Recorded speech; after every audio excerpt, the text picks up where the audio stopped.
بسم اللہ الرحمن الرحیم۔ اللہ تبارک و تعالیٰ کے نام سے شروع جو بڑا مہربان اور نہایت رحم کرنے والا ہے۔ دنیا کی تاریخ میں ایسے بہت سے انسان اور بادشاہ گزرے ہیں کہ جن کے پاس اتنی مال و دولت تھی کہ جس کا کوئی تصور بھی نہیں کر سکتا، لیکن آج کے اس ویڈیو میں ہم آپ کو ایک ایسے شخص کے بارے میں بتائیں گے جو دنیا کا سب سے انوکھا اور امیر ترین انسان تھا، جس کی دولت کا آج تک کوئی مقابلہ نہیں کر سکا۔ پیارے دوستو، قرآن پاک میں قارون نامی ایک شخص کا ذکر ملتا ہے کہ جس کو اللہ تبارک و تعالیٰ نے بے شمار مال و دولت اور بے شمار خزانوں سے نوازا تھا۔ اس کے پاس کتنا خزانہ تھا، اس کا اندازہ اس بات سے بخوبی لگایا جا سکتا ہے کہ اگر آج کے اس دور میں پوری دنیا کے مال و دولت اور تمام تر ممالک کے پیسوں کو جمع کیا جائے اور اس کا موازنہ کیا جائے قارون کے خزانے کے ساتھ، تو پوری دنیا کا مال و دولت اور خزانے قارون کے خزانے کا ایک معمولی سا حصہ بنتے ہیں، بلکہ قارون کے پاس اس سے بھی کہیں زیادہ مال و دولت اور کہیں زیادہ خزانے تھے۔ یار دوستو، آج کے اس ویڈیو میں ہم آپ کو بتائیں گے کہ قارون کون تھا اور اس کے پاس اتنا خزانہ کہاں سے آیا، اور جب اللہ تبارک و تعالیٰ نے قارون کو اس قدر نعمتوں سے نوازا تھا، اس کے باوجود قارون نے ایسا کون سا گناہ کیا کہ اللہ تبارک و تعالیٰ نے قارون کو اس کے خزانے سمیت زمین کے اندر دنسا دیا۔ پیار دوستو، اس ایمان افروز اور عبرت ناک واقعے کو سننے کے لیے آپ سے ہماری یہ گزارش ہے کہ اس ویڈیو کو اینڈ تک ضرور دیکھیے گا۔ پیار دوستو، قارون حضرت موسیٰ علیہ السلام کا چچا زاد بھائی تھا اور یہ حسن و جمال میں بھی بے مثال تھا۔ اللہ تبارک و تعالیٰ نے اس کو بہت سارے حسن سے نوازا تھا اور حضرت موسیٰ علیہ السلام کی صحبت میں بیٹھنے کی وجہ سے یہ تورات کا بھی بہت بڑا عالم تھا۔ اس کے اندر یہ خوبی بھی تھی کہ یہ بہت با اخلاق اور ملنسار انسان تھا۔ پیار دوستو، جیسے بہت سارے انسان مال و دولت کے آتے ہی ایک دم سے بدل جاتے ہیں، ایسے ہی قارون بے شمار مال و دولت کے آتے ہی ایک دم سے بدل گیا اور اللہ تبارک و تعالیٰ کے پیارے نبی حضرت موسیٰ علیہ السلام کا بہت بڑا دشمن بن گیا۔ پیار دوستو، اس کے پاس اس قدر خزانہ تھا اور اللہ تبارک و تعالیٰ نے اس کو اس قدر مال و دولت سے نوازا تھا کہ 70 اونٹ صرف اس کے خزانے کی چابیاں لے کر چلا کرتے تھے۔ پیار دوستو، ذرا اس بات کا اندازہ لگائیں کہ جس کے خزانے کی چابیاں 70 اونٹ لے کر چلا کرتے تھے، اس کا خزانہ کتنا بڑا اور کتنا وسیع ہوگا۔ اور دوستو، بات کرتے ہیں کہ قارون کے پاس اتنا خزانہ کہاں سے آیا اور یہ اس قدر امیر کیسے ہوا۔ اس کے متعلق مختلف روایات ملتی ہیں۔ ایک روایت کے مطابق قارون حضرت موسیٰ علیہ السلام کی صحبت میں بیٹھا کرتا تھا اور وہاں سے اس نے علم کیمیائی حاصل کیا، جس کی مدد سے یہ لوہے اور مٹی کو سونا بنانے میں کامیاب ہو گیا اور اس طرح یہ سونا بنا بنا کر دنیا کا امیر ترین شخص بن گیا۔ اور ایک دوسری روایت کے مطابق قارون لوگوں کو سود پر مال دیا کرتا تھا، جس کے بدلے میں یہ لوگوں سے 2 گنا وصول کیا کرتا تھا۔ اس طرح آہستہ آہستہ وقت یوں ہی گزرتا گیا اور یہ مصر کی تاریخ کا امیر ترین شخص بن گیا۔ ادھر جب اللہ تبارک و تعالیٰ نے حضرت موسیٰ علیہ السلام کی طرف زکوٰۃ کا حکم نازل فرمایا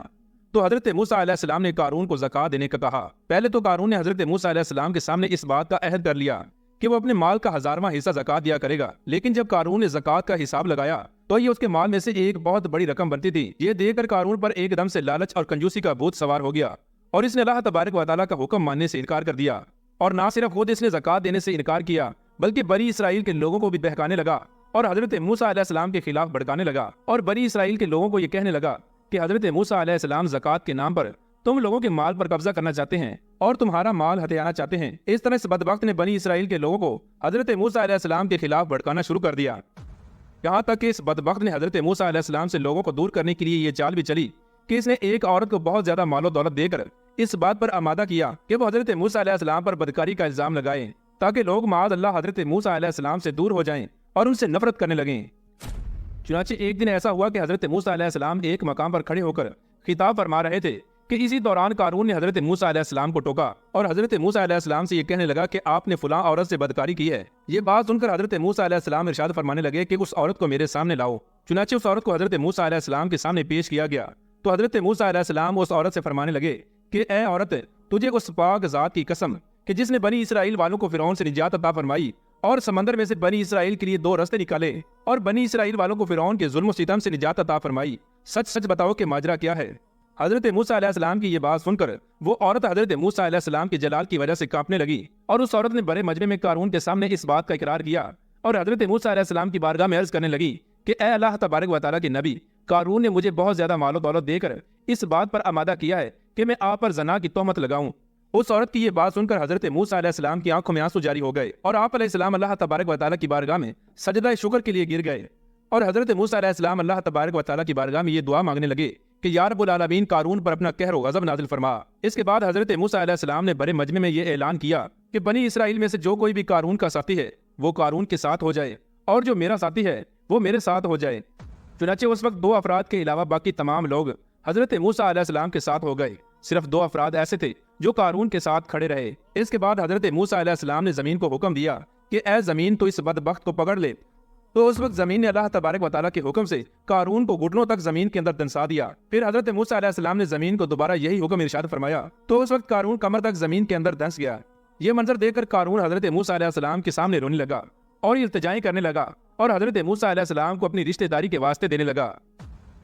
مگر حضرت موسیٰ علیہ السلام نے قارون کی طرف کوئی توجہ نہیں فرمائی، یہاں تک کہ اللہ تبارک و تعالیٰ نے قارون کو مکمل طور پر زمین کے اندر دنسا دیا۔ اس وقت وہ دو آدمی جو قارون کے ساتھ کھڑے تھے وہ تمام لوگوں کے سامنے یہ کہنے لگے کہ حضرت موسیٰ علیہ السلام نے قارون کو زمین کے اندر اسی لیے دنسایا ہے تاکہ حضرت موسیٰ علیہ السلام قارون کے خزانوں پر قبضہ کر سکیں اور قارون کے تمام مال و دولت کو اپنا بنا سکیں۔ ان کی یہ بات سن کر حضرت موسیٰ علیہ السلام نے اللہ تبارک و تعالیٰ کی بارگاہ میں پھر دعا کی اور حضرت موسیٰ علیہ السلام اللہ تبارک و تعالیٰ کی بارگاہ میں یہ عرض کرنے لگے کہ یا رب العالمین، قارون کا تمام خزانہ اور قارون کا مکان بھی زمین کے اندر دنسا دیا جائے۔ تو اللہ تبارک و تعالیٰ نے حضرت موسیٰ علیہ السلام کی یہ دعا بھی قبول فرمائی اور قارون کا مکان اور قارون کے تمام تر خزانے زمین کے اندر دنسا دیے گئے۔ اس طرح قارون کا غرور و تکبر اور اس کا مال و دولت زمین کے اندر دنسا دیا گیا، جیسا کہ اللہ تبارک و تعالیٰ اس بات کی طرف اشارہ کرتے ہوئے قرآن پاک میں ارشاد فرماتا ہے، اور جو لوگ بخل کرتے ہیں اس چیز میں جو انہیں اللہ تبارک و تعالیٰ نے اپنے فضل سے دی، ہرگز وہ اسے اپنے لیے اچھا نہ سمجھے بلکہ وہ ان کے لیے برا ہے۔ ان قریب وہ جس میں بخل کیا کرتے تھے وہ قیامت کے دن ان کے گلے کا طوق ہوگا، اور اللہ ہی زمین و آسمان کے خزانوں کا وارث ہے اور اللہ تبارک و تعالیٰ ہر بات سے خبردار ہے۔ پیارے دوستو، اس طرح وہ قارون جس کو اللہ تبارک و تعالیٰ نے ایمان کی نعمت اور خزانوں سے نوازا تھا، لیکن وہ مال و دولت کے غرور و تکبر میں آ کر اللہ تبارک و تعالیٰ کا نافرمان ہو گیا۔ پیارے دوستو، اس طرح قارون نے اللہ تبارک و تعالیٰ کا حکم ماننے سے انکار کیا اور زکوٰۃ دینے کا منکر ہو گیا۔